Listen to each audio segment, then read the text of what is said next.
Magandang araw po sa inyong lahat mga kababayan at welcome back. Dito po sa PNR at ito nga mga karibin natin, di makapaniwala, lahat bumagsak. Humarang giba, yan mga kababayan, patungkol po riyan. Ang ating alamin at bibigyan ng komento ngayong araw na ito. Pero bago pong lahat, kung bago ka pa lang at di pa po nakapag-subscribe sa ating munting channel, please don't forget to subscribe at palike na rin po ng video ito. Maraming salamat po at ito na nga, simulan na po natin to. Sana ang bayan ko sa maglalakad-lakad.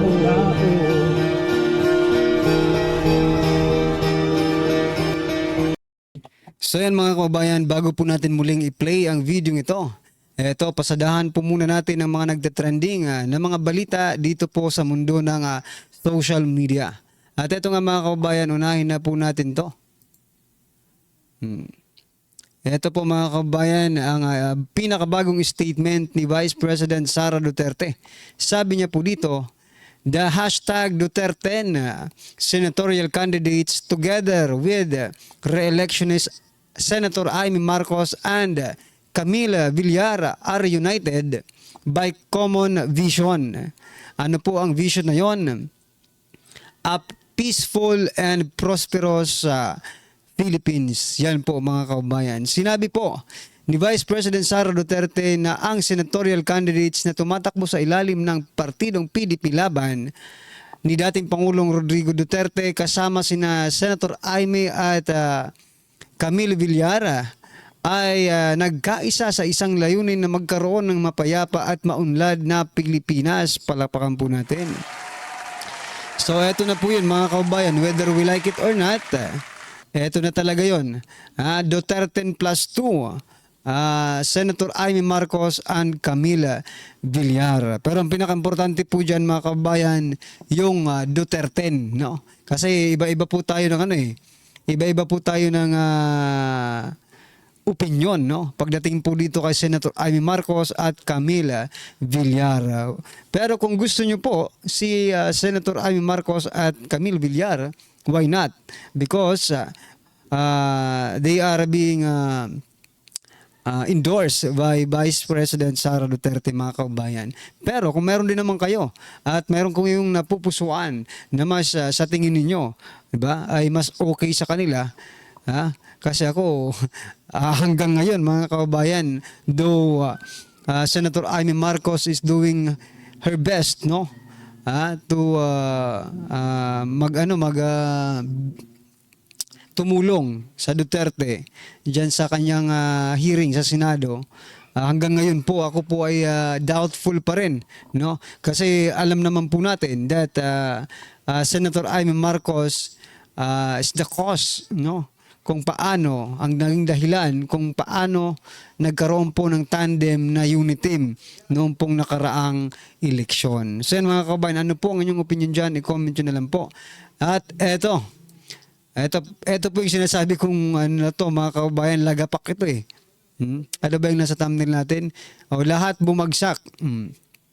Lahat bumagsak, humarang giba. No? Kasi mga kababayan, lahat po ng humaharang or something na sumisira sa dignity or sa pangalang Duterte, bumababa po ang ratings. At hindi po minamahal ng taong bayan. Sabi po dito ni Attorney Rowena Guanzon, no? Malapit na umabot sa lupa ang rating ni Romualdez. Ayaw siya ng mga Pilipino. Di ba? Totoo naman po eh. 14 na lang 14% na lang, di ba? Malapit na umabot sa lupa ang rating ni Romualdez. Baka naman makonsensya at mapag-nilay-nilay niya na ayaw siya ng mga Pilipino at pabigat siya kay BBM at mag-resign na sana siya. Nako po. So, puntahan po natin yung sinasabi kong lahat ng lahat bumagsak, humarang giba. You know what mga karibin natin? Lahat po ng humaharang kay former President Duterte, bumababa po yung ratings. Like for example, no? Etong si PBBM, di ba? Napakataas po ng kanyang ratings nung una. Pababa ng pababa, 25% na lang po ang trust and approval ratings yata yun. At ito naman pong si Tambaluslos, ganun din mga kababayan, bumababa po ang kanilang ratings. Di ba? Sino pa yung isa? Ha? Sino pa yung isang mababa ay yung ratings mga kababayan? Na-vlog na natin yun eh. Nakalimutan ko lang kung sino yung isa. Well anyway, basta lahat ng bumabangga or sumisira sa mga Duterte mga kababayan, lumalagapak po ang kanilang si Trillanes, si Trillanes, di ba? Lagapak na lagapak si Trillanes mga kababayan pagdating po sa Caloocan. Maybe one of the reason ay wala nang nagtitiwala dito kay Trillanes. Ganun din, no? Dito po kay Tambaluslos at kay PBBM, no? Iisa po ang kantang kanilang sinasayaw mga kababayan, no? Si PBBM, si Tambaluslos, si Trillanes de Lima, iisa lang po, no? Yung kanilang kantang pinakikinggan or sinasayaw nila yung kantang iyon, no? In different ways. Pero isa lang po ang kanilang goal, mga kababayan, no? Sirain po ang Duterte pero hindi po nila kayang gawin yun sapagkat mahal po habang sinisiraan po nila ang mga Duterte ay patuloy at mas minamahal pa ito ng taong bayan, di ba? Ano po ang inyong opinion dyan mga karibin natin? I-comment nyo na lang at ito, pasadahan din po natin ang balitang ito. Ito po mga kababayan, sabi po dito sa balita, no? ABS-CBN.com, PNP creates special committees to combat kidnapping and fake news. Yan mga kababayan. The Philippine National Police has created 2 specialized committees in response to the increasing incidents of kidnapping. Pero ayaw maniwala niya, no? Nung una, yung statement po ni General Marbel, sabi niya, fake news ang kidnapping dito sa parang ganun po yung kasilungalingan lang, di ba? Yung kidnapping po dito sa Pilipinas. Sabi pa dito, increasing incidents of kidnapping and growing menace of misinformation and disinformation. Grabe. Parang na talaga yung PNP mga kababayan. Parang House of Representatives na. Mayroon na silang 2 committee. Gawin nyo ng 4 para quadcom rin kayo. Di ba? Naisip ko baka quadcom rin ang gustong gawin nitong PNP, no? Ngayon, 2 pa lang. 2 committee na magpo-focus umano dito sa kidnapping and fake news. Bakit? Sa bagay, nasa executive kasi ang PNP. No, nasa legislative naman po ang House of Representatives. Anyway, magtulungan na lang kayo, no? House of Representative at PNP kung paano nyo talaga masusugpo yung demokrasya natin. Kasi pag magsasalita ka against sa kanila, fake news agad. Hindi ba pwedeng it is part of democracy? Di ba? Hindi ba pwedeng it is part of democracy na magsalita ka sa kanila? Whether they like it or not, it is part of being democracy, mga kababayan. Parte po yan ng demokrasya na magsalita ang taong bayan. Ngayon, kung para kasi nga gusto nilang sikilin no, yun yung pang nakikita ko. Gusto nilang ilimit yung pagsasalita ng taong bayan. Iba po ang rules or batas kung magsasalita ka sa isang private individuals kesa po no yung mga public officials natin. Mas vulnerable po ang dito sa public officials because tayo po ang nagpapasweldo sa kanila, di ba? At nariyan po yan Sinabi na nga po ng Supreme Court, huwag kayong maging balat sibuyas sapagkat kayo po ay mga opisyal ng ating bansa. It is part of your job to be criticized. Nandyan po yan mga kababayan, basahin nyo po. At saka saan na lang mapupunta yung sinasabi nating freedom of expression, freedom of speech, kung lilimitahan ninyo ang taong bayan sa kanilang pagsasalita. Okay?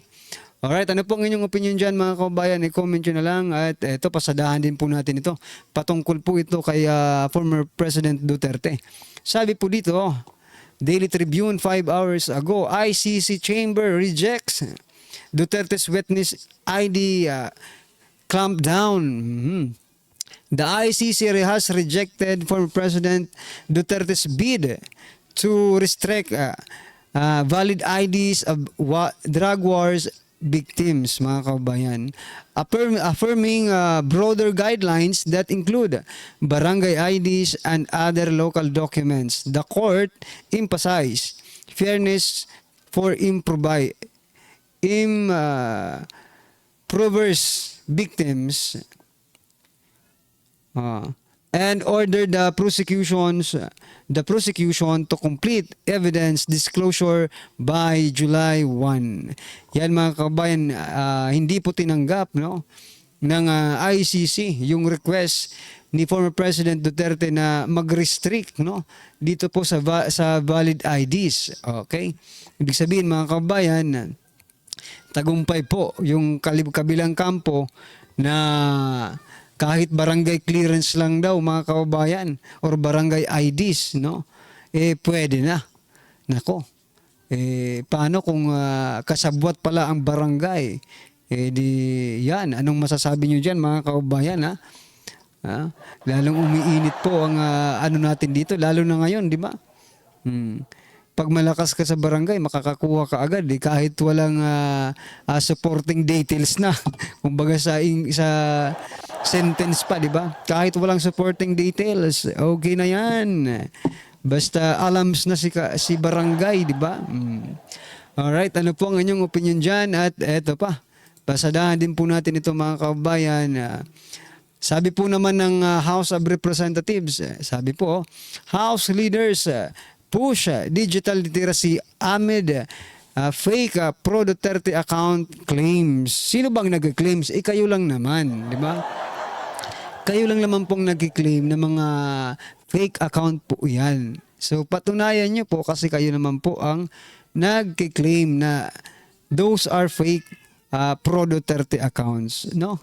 Ito nga ang ito nga ang medyo masakit sa ating mga nasa social media, Kasi isipin mo, pag you are against to their will, dito sa House of Representatives, sasabihin agad, kailangan mo ng digital literacy. Di ba? Bakit yung iba? Parehas lang naman siguro ng ginagawa yan. Bakit hindi nyo rin? Diba? Bakit pro-Duterte lang ang kailangan ng digital literacy? Ibig sabihin ba yung mga pro-Duterte vloggers ay mga mga bobo sa digital literacy? At gusto nyong turuan, Ano ang gusto nyong ituro? Maging pro-administration na lang din ang opposition, mga kababayan. Hindi parang wala nang demokrasya. Diba? Yun nga wala na pong demokrasya kapag tinuruan mo pa sila. Anong gusto mong sabihin? Kasi sinasabi nyo lang naman na digital literacy for the pro-Duterte accounts, Paano naman po yung iba? Hindi ba sila, masunurin ba sila? At hasang-hasa na ba sila dito sa sinasabi nyong digital literacy? Diba? Wag ganun, wag. Kasi yun nga pong sinasabi ko kanina, if you are against their will, digital literacy agad. Pero kapag ikaw naman ay sang-ayon sa kanila, okay lang. Ano yan?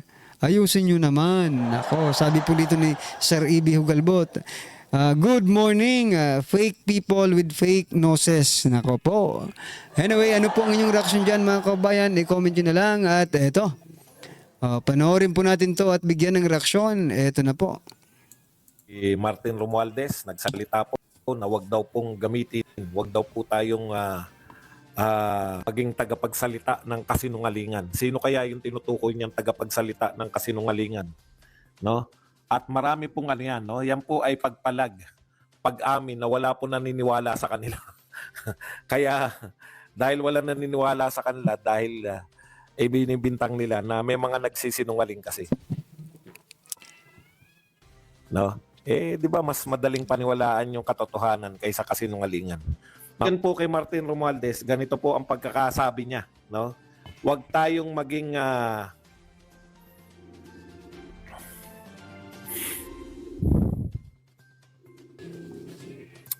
maging tagapagsalita ng kasinungalingan. Ayan, tuloy natin kung ano ba itong sinasabi ni Martin Romualdez. While real crime is going down, fabricated stories and scripted videos are spreading like wildfire online. Fear is being peddled for clicks and views. That's not just irresponsible, it's dangerous. Ang dami pong assumption dito ni Martin Romualdez, no?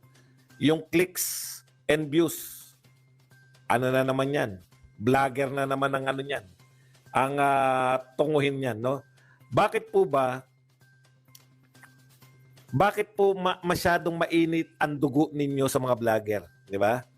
While real crime is going down, fabricated stories and scripted videos are spreading like wildfire online. Fear is being peddled for clicks and views, not just for irresponsible, it's dangerous. Okay, so ang daming binintang dito ni Martin. Una, mababa ang krimen. Pero hindi po na-appreciate ng tao yan dahil sa mga vlogger, online click and views Sino lang po ba yung naghangad ng click and views? Mga vlogger, di po ba? Okay. Kasi wala namang pakialam dyan yung mga ibang tao. Sa click and views, wala pong pakialam dyan. Vlogger lang po. Okay, anyways. So, ibig niya sabihin, kahit mababa ang aktual na krimen, pero dahil sa pinalalaganap nitong mga vloggers na to, ay mukhang ganyan din yung sinabi ni Marbil. Pare-pareho lang po kayo. Alam niyo po, mas madali pong ilako ang katotohanan kaysa kasinungalingan. No? Inaamin nyo po na yung katotohanan, parang sinasabi nila, kami nagsasabi ng totoo Yung police report nagsasabi ng totoo. Ano daw yung totoo? Ayon kay Martin, bumababa ang krimen.